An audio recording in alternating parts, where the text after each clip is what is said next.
بسم اللہ الرحمن الرحیم جی، آج ایک اور شو کے ساتھ ہمارے ساتھ جو ہمارے مہمان ہیں ان کو تعارف کروانے سے پہلے میں آپ کو یہ بتا دوں کہ اس وقت تو بلا شبہ ملک کا سب سے بڑا مسئلہ جو الیکشن ہے، لیکن الیکشن ہونے کے فوراً بعد جو کوئی بھی حکومت آئے گی برسر اقتدار، الیکٹڈ گورنمنٹ جو آئے گی، اس کو جو 5 بڑے مسائل کا سامنا کرنا پڑے گا وہ ہے معیشت، معیشت، معیشت، معیشت اور معیشت۔ تو اسی لیے ہمارے ساتھ جو ہیں آج تیمور خان جھگڑا صاحب ہیں، یہ فارمر کے پی کے وزیر خزانہ ہے۔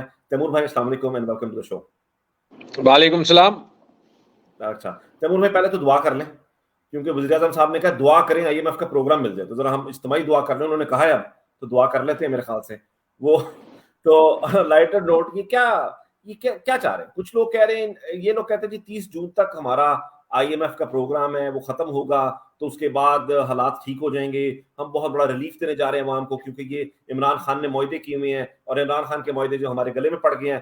ایک جو طرف کہہ رہے ہیں کہ نہیں جی ہم تو IMF کے پروگرام میں جا رہے ہیں اور ہم IMF کے ساتھ جانا چاہتے ہیں، تو یہ کرنا کیا چاہ رہے ہیں؟ دیکھیں، پہلی چیز تو یہ کہ اگر آپ ان کے جھوٹ ایک سائٹ کو رکھ دیں، جہاں پہ اسحاق ڈار صاحب کو میں نے آج سنا اور انہوں نے آج بھی پارلیمنٹ میں یہ کہا کہ جو آج ہو رہا ہے وہ PTI کی گورنمنٹ کی 1 سال پہلے اور اس کے 4 سال پہلے ساتھ کا نتیجہ ہے۔ اگر ایسے ہوتا تو پھر تو آپ جو ہے یہ کہہ سکتے ہیں کہ جو آج ہو رہا ہے وہ پچھلے 75 سال کا نتیجہ ہے، جس میں سارے 75 سال یا پیپلز پارٹی گورنمنٹ میں رہی ہے یا PML گورنمنٹ کی رہی ہے، یہی لوگ جو ہے وہ رہے ہیں۔ تو دونوں طرف سے تو آپ وہ لاجک کھا نہیں سکتے۔ IMF کا پروگرام آج کل کے حالات میں ضروری ہے، واقعی ضروری اس لیے کیونکہ پچھلے سال میں یہ ملک اور بالخصوص جب سے اسحاق ڈار صاحب فائنانس منسٹری سنبھالے تو اس وقت سے ہمارے فورن ریزروز، ڈالر کے ریزروز اتنے کم ہوئے، 3 سے 4 ارب ڈالر کے درمیان ہمارے اکاؤنٹس میں ہوتا ہے، اور وہ بھی جب آپ وہ 5-6 ارب روپے کی امپورٹس جو LCs کی وجہ سے پورٹ پہ پھنسے ہوئے ہوتے ہیں، جو 1 سے 2 ارب ڈالر کے جو پروفٹس جو ہم کارپوریٹ کمپنیوں کو نہیں اپنے ملک واپس بیچنے دیتے، جب یہ سارا کچھ آپ نکال دیں تو ایکچولی تو خزانے میں کچھ بھی نہیں ہوگا۔ اور جو ہمیں فورن ریزروز چاہیے اس کے لیے جو سب سے آسان طریقہ ہے وہ IMF کا ہے۔ حالانکہ IMF سے آپ کو کچھ ہی پیسہ ملتا ہے، لیکن وہ جو پیسہ ملتا ہے مثال کے طور پہ اگر یہ نوی ریویو ہو جائے تو اس سے تقریباً 1 ارب ڈالر ملے گا، لیکن اس کی وجہ سے باقی جو بین الاقوامی ادارے ہوتے ہیں وہ اور جو آپ کے پارٹنرز ہوتے ہیں ان کو کچھ کانفیڈنس ہوتا ہے کہ آپ کوئی ایسی راہ پہ جا رہے ہیں کہ آپ جو ہے وہ اپنی معیشت کو اور اپنی بجٹنگ کو ٹھیک کر رہے ہوں گے۔ تو میرے خیال میں اس پہ تو کوئی دو رائے نہیں ہونی چاہیے کہ وہ IMF کا پروگرام ضروری ہے۔ اور یہ آپ ضرور دیکھ لیں کہ حالانکہ ہم پہ بڑے غداری کے اور IMF کے پروگرام نہ نبھانے کے الزامات لگے، جب انہوں نے اپنا پروگرام کیا تو اس کے امیڈیٹلی بعد انہوں نے مفتاح اسماعیل کو فائر کیا، اور اس کے بعد تقریباً 10 مہینے وہ اسی پروگرام کو بحال نہیں کر سکے۔ جو ہمارا مقصد تھا وہ ہمیشہ یہی تھا کہ جو ان کی IMF کے ساتھ پروگرام میں یہ جائیں، اور اس وقت ہماری 2 صوبوں میں حکومتیں تھی، تو جو یہ ان کو ڈیٹا دیں، جن ٹرمز پہ وہ پروگرام کریں وہ حقیقت پہ مبنی ہو۔ ہماری فیڈرل گورنمنٹ کے ساتھ نیگوسیشن چل رہی تھی سرپلسز پہ، اور ہم یہ نہیں چاہ رہے تھے کہ ایسے سرپلسز ہم دکھائیں جو ہم دے نہ سکیں۔ اس کو انہوں نے بڑا ایشو بنا دیا، لیکن اس کے بعد جو 10 مہینے انہوں نے IMF کو اور پوری دنیا کو جھوٹ بولا ہے، اس کی وجہ سے ہی وہ لیک آف کریڈیبلٹی پیدا ہوئی، جس کی وجہ سے کوئی ان کو ٹرسٹ نہیں کرتا۔ اچھا یہاں پر میں صرف ایک بات کہوں گا، اور وہ یہ کہ اس سب کو سائڈ پہ رکھتے ہوئے یہ ضروری ہے کہ IMF کا وہ پروگرام ہو، اور آپ دیکھ لیں کہ PTI کی جو معاشی ٹیم ہے اس میں کسی نے نہ اس کی مخالفت کی ہے، نہ اس کو غداری کا ہے۔ آپ مزمل کے بیان دیکھ لیں، آپ شوکت ترین صاحب کے دیکھ لیں، یا وہاں پہ دیکھ لیں کہ جہاں پہ اس پہ سیاست ہو سکتی تھی وہ نہیں کی. بٹ آئی ہوپ کہ یہ ہو جائے. اس کے ساتھ جو ایک چیز ضروری ہے علی وہ یہ ہے کہ نہ صرف کہ آئی ایم ایف کا پروگرام ہو، لیکن یہ کہ ہم واقعی اپنے لیے آئی ایم ایف کے کہنے پہ نہیں، ہم اپنے بجٹنگ کو ریفارم کریں، ہم اپنے جو ہے وہ اکنامک سٹرکچر کو ٹھیک کریں. ضروری تو نہیں تھا نا کہ یہ آئی ایم ایف کا پروگرام، اور اللہ کرے کہ یہ جلد سے جلد ہو، کہ اس کے لیے آئی ایم ایف کو کہنا پڑے، شہباز شریف صاحب کو ان سے ملنا پڑے، اس کے بعد دوسرے سال ان کو اپنا ہی دیا ہوا بجٹ ریورس کرنا پڑے. یہ کام ہم خود کیوں نہیں کر سکتے؟ یہی سب سے بڑا سوال ہے. اچھا، میں چاہتا ہوں کہ بڑا سمپل جو سوال میں کرنا چاہتا ہوں وہ just to for the audience, کہ اگر ظاہر ہے اکانومی ایکسپرٹ، اور میرا بھی as a matter area of expertise finance کا اکانومی نہیں ہے، تو اپنے آپ کو سمجھنے کے لیے بھی کہ اگر ہم آئی ایم ایف کے پروگرام میں جاتے ہیں تو اس کے لیے ہمیں بحیثیت ایک عام آدمی کو کن مسائل کا سامنا کرنا پڑے گا، اور اگر ہم نہیں جاتے تو کن مسائل کا سامنا کرنا پڑے گا. یعنی کہ ایک عام زبان میں اگر if nobody knows about کہ آئی ایم ایف کے پروگرام کی اچھائیاں برائیاں جو بھی آپ اس کو کہیں کہ اس کے کیا سرکمسٹانس نکل سکتے ہیں، اس کے ریزلٹس کیا نکل سکتے ہیں. دیکھیں، پاکستان کے دو مسائل ہیں اقتصادی، اور ان دونوں کو میں سمپلی جو ہے وہ بیان کر دیتا ہوں. اور چاہے آپ آئی ایم ایف کے پروگرام پہ جائیں یا نہ جائیں، ہماری معیشت پچھلے سال میں اس پوزیشن کو آ گئی ہے کہ لوگوں کو مسائل کا سامنا تو کرنا پڑے گا. فرق یہ ہے کہ آئی ایم ایف کے پروگرام کے بغیر وہ مسائل زیادہ سنگین ہو جاتے ہیں، اور میرے خیال میں ہماری جو حکومت ہے وہ یہ بات سچ ہمارے اداروں کو، ہماری سیکیورٹی اسٹیبلشمنٹ کو بھی نہیں بتاتی. دیکھیں، اگر آپ وہ دو مسئلے دیکھ لیں پاکستان کی معیشت کے، ایک یہ کہ ہمارے پاس جو ہمیں بین الاقوامی ٹرانزیکشنز کرنے پڑتے ہیں ان کے لیے ڈالرز نہیں ہوتے ہیں. ڈالرز آپ خرچ کرتے ہیں، جو امپورٹس آپ ملک میں لاتے ہیں وہ کے لیے آپ کو ڈالرز پہ پیسے دینے پڑتے ہیں، اور ڈالرز آپ کے پاس آتے ہیں ایکسپورٹس کے، ورکرز کے ریمیٹنسز کے، فورن انویسٹمنٹ کے. موٹی موٹی یہ تین چیزیں ہوتی. ایکسپورٹس پچھلے سال میں کم ہو گئے، ورکرز ریمیٹنسز 7 سے 8 ارب ڈالر کم ہو گئے، کیونکہ اسحاق ڈار صاحب نے کوشش یہ کی کہ وہ بینک میں تو ڈالر کا ریٹ کم رکھیں، لیکن اوپن مارکیٹ میں تو وہ کنٹرول نہیں کر سکتے، جس کی وجہ سے بہت سا جو ڈالر ملک میں آ رہا تھا وہ انفارمل چینلز کے تھرو آنے لگا. اور جب آپ معیشت کو روک دیتے ہیں تو جو یہاں پہ کمپنیز ہوتی ہیں وہ انویسٹمنٹ نہیں کرتی، وہ اپنے بزنسز کو انفیکٹ بند کرتی ہیں، تو جو انویسٹمنٹ کے ساتھ بین الاقوامی ڈالر آپ کے پاس آتے ہیں وہ بھی آنا کم ہو گئے، تقریباً 21%، یعنی 1 ارب ڈالر کم آئے. تو ایک تو یہ مسئلہ ہے کہ آپ کو ڈالر چاہیے، زیادہ ہوتے ہیں، آپ کے پاس ہوتے ہیں کم، آپ کو اس کے لیے قرضے اٹھانے پڑتے ہیں. دوسرا جو مسئلہ ہے جو اس کے ساتھ جڑا ہوا ہے وہ یہ ہے کہ اپنے ڈے ٹو ڈے اخراجات کے لیے بھی، تنخواہوں کے لیے، پینشنز کے لیے، ہسپتال سکول چلانے کے لیے آپ کو پیسے چاہیے ہوتے ہیں. پاکستان ایک ایسے ملک ہے جس کے چاروں طرف جو ہمارے نیبرز ہیں ان کے ساتھ ریلیشن شپس کمپلیکیٹڈ ہے، تو ہمارے جو دفاعی اخراجات ہیں وہ پاکستان جیسے ملک کے لیے بڑے ضروری ہیں.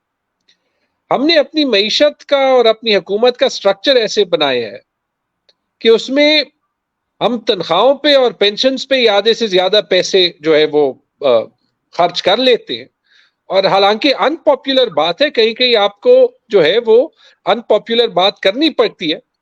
ہمیں ایکچولی چاہیے کہ ہم سکولوں پہ، ہسپتالوں پہ، سڑکوں کی مرمت پہ، ان ساری چیزوں پہ پیسہ زیادہ خرچ کریں جو ملک کا انفراسٹرکچر بہتر کرے. ہمیں صرف تنخواہیں وغیرہ بھرنے کے لیے، پینشنز بھرنے کے لیے ابھی قرضے لینے پڑتے ہیں.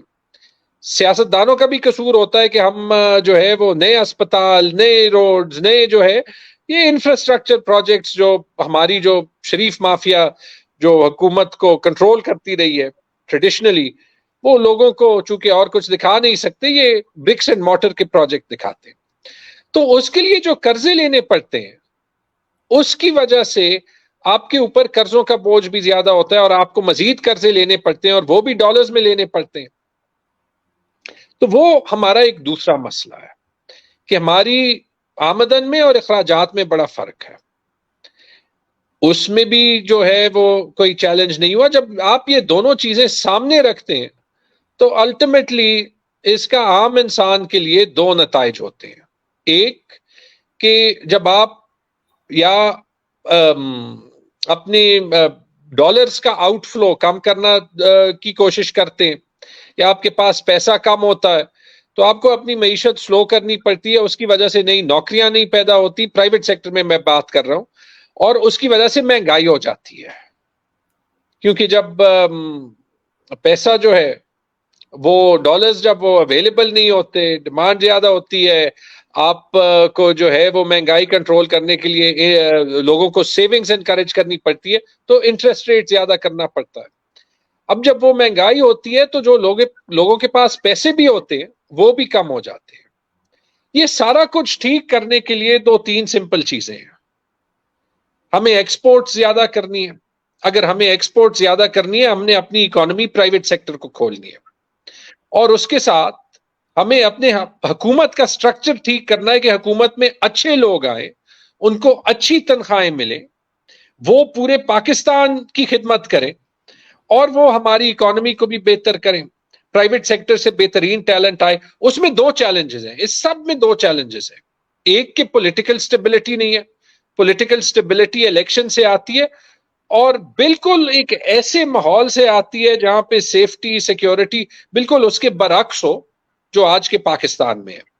اور جو دوسری چیز جس سے یہ ہوتا ہے وہ یہ کہ آپ کے پاس انویسٹمنٹ آنے لگے.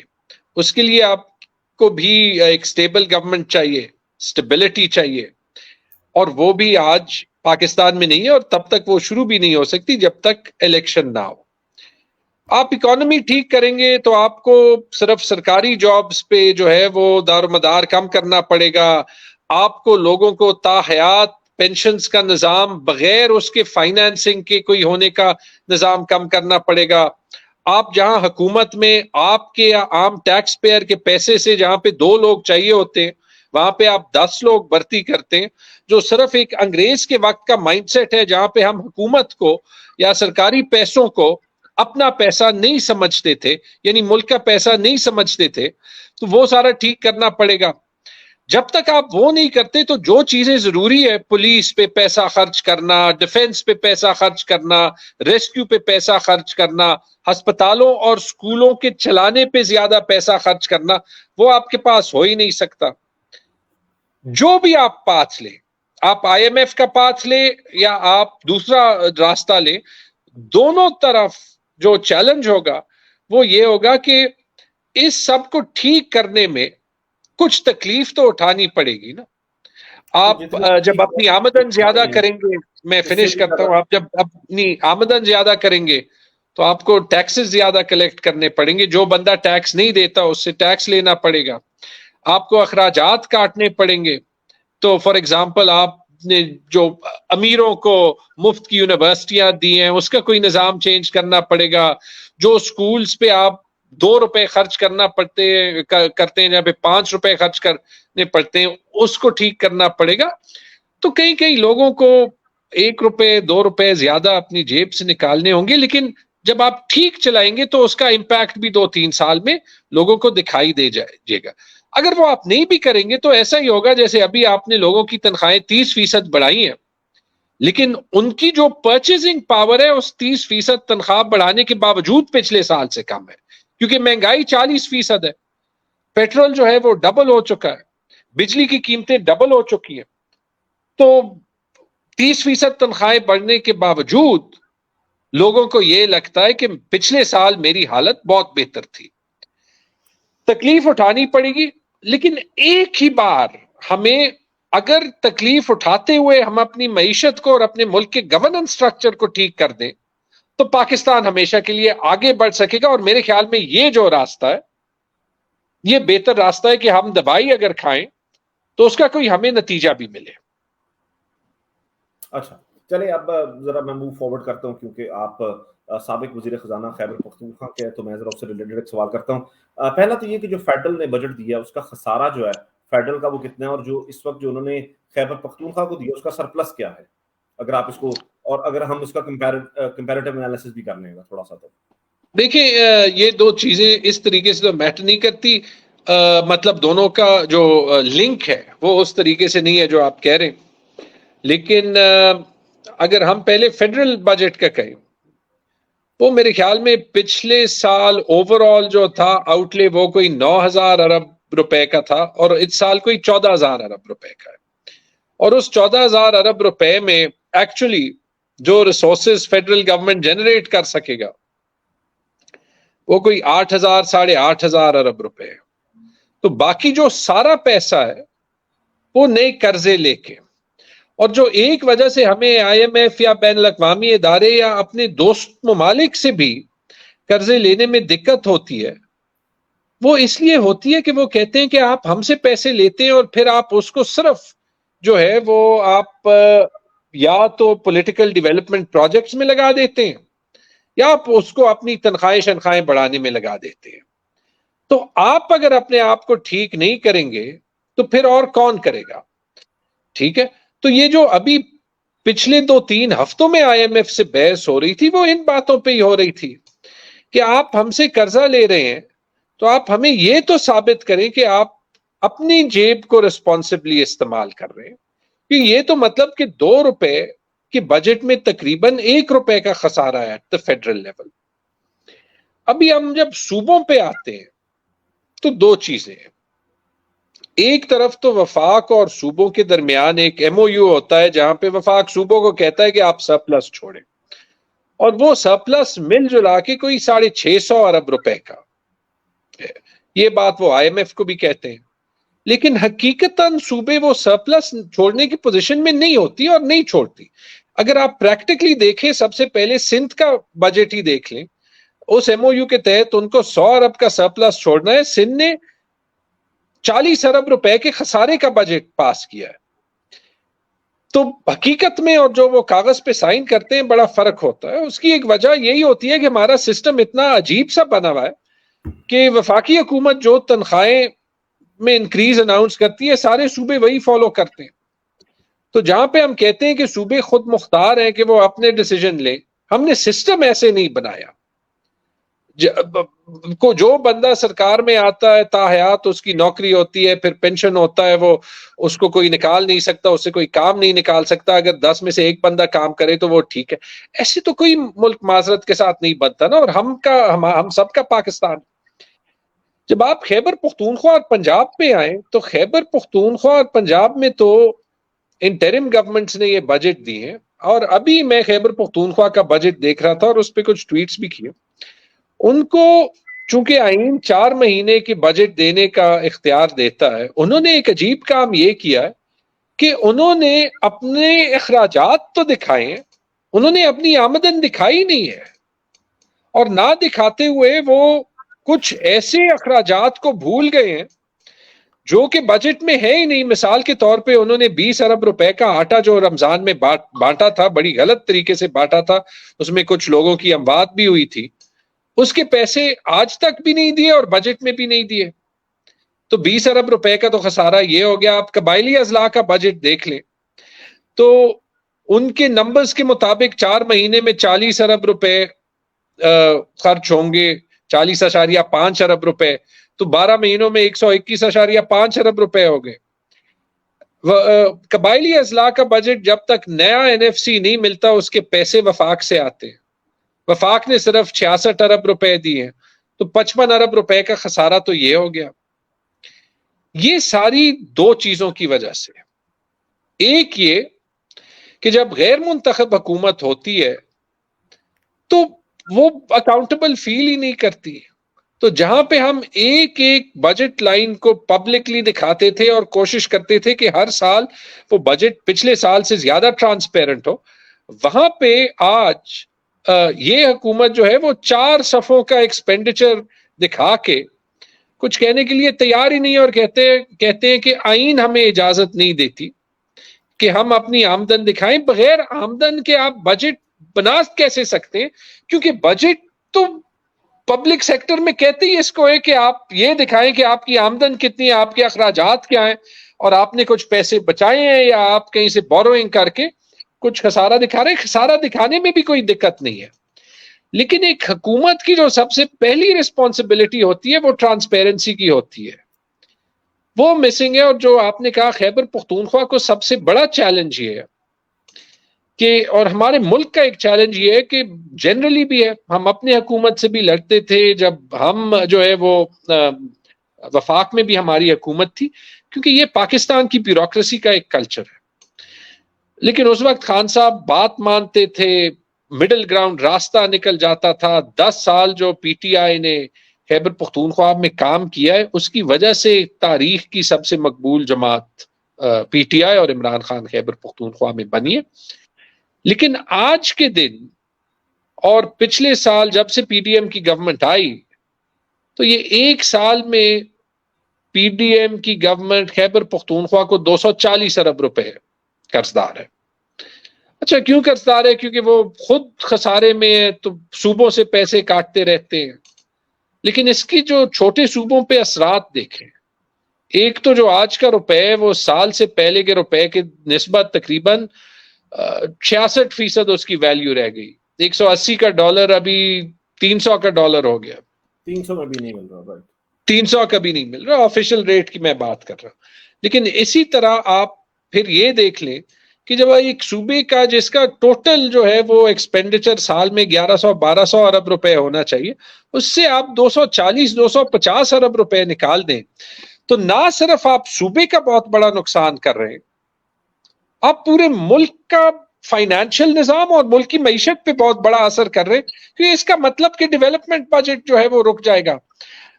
آج آپ خیبر پختونخوا میں دیکھیں تو یہ حکومت جو ہے وہ صحت کارڈ کے ساتھ ہر روز کھیل کھیلتی ہے، اس کو نہیں ریلیز کرتی. ہاسپٹلز کو پارشل بجٹ دیے، جو ہمارے پبلک پرائیویٹ پارٹنرشپ ہاسپٹلز تھے ان کو روک دیے. جو ہماری سینیٹیشن کمپنیز ہیں ان کو پیسے نہیں دے رہے، وہ آگے پھر پیسکو یا واپڈا کو پیسے نہیں دے رہے. تو یہ دیکھ لیں کہ ایک سٹیپ رکنے کی وجہ سے وفاقی حکومت کی طرف سے کہ وہ آپ کو پیسے نہیں دیتے، آپ کے یہاں پہ 4 کروڑ لوگوں کے صوبے کا پورا نظام جو ہے وہ رک جاتا ہے. یہ لوگ حالانکہ چونکہ الائنڈ ہیں، تنقید نہیں کرتے، لیکن کہہ چکے ہیں اور خط لکھ چکے ہیں. جو ہم بات کرتے تھے اور ساری اپوزیشن کہتی تھی کہ یہ سچ نہیں ہے، یہ انٹرم حکومت بار بار وفاقی حکومت کو لکھ چکی ہے کہ آپ یہی 240 ارب روپے کے قرضدار ہیں. اور یہی سچویشن بلوچستان کی بھی ہے، انہوں نے تقریباً بجٹ سیشن بائیکاٹ کیا. یہی سچویشن سندھ کی بھی ہے. ابھی مراد علی شاہ صاحب جو ہے وہ یہ کہہ رہے تھے کہ وفاق نے جو ہے وہ ایسے فلڈز کے نہیں رکھے. یہی سچویشن آزاد کشمیر اور گلگت بلتستان کی بھی ہے. اور ہمیں ابھی اپنے ملک کے فائنینشل سٹرکچر کا ایک اوور آل ریفارم چاہیے، جہاں سیاستدان کو بھی صرف سیاستدان کے طور پہ نہیں سوچنا ہوگا، ہمیں عوام کو تیار کرنا ہوگا کہ ہم نے 2-3 سال مشکل گزارنے، لیکن اس کے نتیجے میں اگر ہم مشکل فیصلے لیں تو پورے پاکستان کا مستقبل روشن ہو جائے گا. اور یہ بات ہم نے ڈیسیژن میکرز اور پلانرز اور بیوروکریسی کو بھی سمجھانی ہے. اچھا تیمور بھائی، میرے پاس اب وقت صرف 2 سے 3 منٹ ہے. میں ایک سوال آپ سے پوچھنا چاہتا ہوں جو کہ بہت ہی زیادہ شد و مت سے پوچھا جاتا ہے اور تنقید بھی سب زیادہ کی جاتی ہے. ابھی آپ نے صحت انصاف کارڈ کی بات کی، اس پر جو ہے وہ لیور ٹرانسپلانٹ بھی ہو رہا تھا، یہ تمام چیزیں ہوتی ہیں اور یہ ہم سب جانتے ہیں. یہ جو مخالفین ہیں ان کا یہ کہنا ہے، اور یہ ہمارے بھی لوگ یہ جاننا چاہتے ہیں اصل میں، کہ مخالفین کا ہم پر بہت بڑا الزام یہ ہے کہ تحریک انصاف جب حکومت میں تھی خیبر پختونخوا میں تو انہوں نے خیبر پختونخوا کی تاریخ کا سب سے بڑا قرضہ لیا. تو کیا یہ درست ہے؟ اور اگر یہ درست ہے تو لیا تو اس کی کیا what would you say on that؟ دیکھیے اس کو میں بہت بار ایکسپلین کر چکا ہوں. قرضہ لینا بری چیز نہیں ہوتا. جب آپ قرضے لیتے ہیں تو آپ یہ دیکھ سکتے ہیں کہ کون کتنا مقروض ہے یا کون کتنا مقروض نہیں ہے، وہ ایک دوسرے کو کمپیئر کر کے آپ دیکھ سکتے ہیں نا. ٹھیک ہے، تو اس پہ میں 2-3 چیزیں کہوں گا. آپ نے 2 چیزیں کہی. ایک جلدی سے صحت کارڈ کے بارے میں لوگ کہتے ہیں کہ خیبر پختونخوا میں یہ غلط کام کیا کہ صحت کارڈ جیسے پروگرام جو ہے وہ فائنینشلی سسٹینیبل نہیں ہے. بالکل غلط. پورے خیبر پختونخوا میں ایک سال صحت کارڈ چلانے کے لیے اس سال 30 ارب روپے چاہیے. آج کے دن بھی خیبر پختونخوا کا بجٹ جو ہے وہ آپ دیکھ لیں 1200 یا 1300 ارب روپے کا ہے. اس میں 30 ارب روپے 3% بھی نہیں بنتے, 2.5% بنتے ہیں. 5 لاکھ امپلائیز کی تنخواہ بڑھائی ہے کتنی؟ 115 ارب روپے بڑھائی ہے, 115 ارب روپے. ٹوٹل ہوگی کوئی 470 ارب روپے, پینشن ساتھ 130 ارب روپے. اور ہم 4 کروڑ لوگوں کے لیے ایک بجٹ کا 2.5% حصہ نہیں دے سکتے, جس سے ہمارے صحت کا نظام تبدیل ہو رہا ہے. 2 سال کے اندر 20 لاکھ لوگوں نے صحت کارڈ استعمال کیا اور ہیلتھ کی انویسٹمنٹ آ رہی ہے اور پرائیویٹ سیکٹر پبلک سیکٹر کا حصہ بن رہا ہے. انبلیویبل ریزلٹس ہیں. ابھی آغا خان یونیورسٹی سے جو ہے وہ نئی تھرڈ پارٹی آڈٹ آئی ہے. دوسری چیز قرضوں کی, آپ ریکارڈ دیکھ لیں. ایک آپ یہ دیکھ لیں کہ as a percentage of the budget P T I کی حکومت سے پہلے کتنا قرضہ تھا, کیونکہ اگر اس وقت قرضہ کم تھا بجٹ کا ٹوٹل آؤٹ لے بھی کم تھا نا. تو آپ دیکھ لیں کہ آج سے تقریباً 10 یا 12 سال پہلے as a percentage of the budget جو قرضوں کا بوجھ تھا خیبر پختونخوا, کیا وہ بجٹ کا 70% حصہ تھا. آج وہ بجٹ کا 27% حصہ ہے ہمارے جاتے ہوئے. اس کے بعد جتنا ڈالر ڈیویلیو ہوا ہے اس کا ہمارے ساتھ تعلق نہیں ہے. 70% سے کم کر کے 27% کیا. ٹھیک ہے. دوسری چیز آپ دیکھ لیں کہ خیبر پختونخوا پہ قرضوں کا بوجھ زیادہ ہے یا باقی صوبوں پہ زیادہ ہے. 3 بڑے صوبے لے لیں, خیبر پختونخوا, سندھ اور پنجاب. سندھ اور پنجاب میں قرضوں کا بوجھ, بین الاقوامی قرضوں کا بوجھ تقریباً 45% ہے.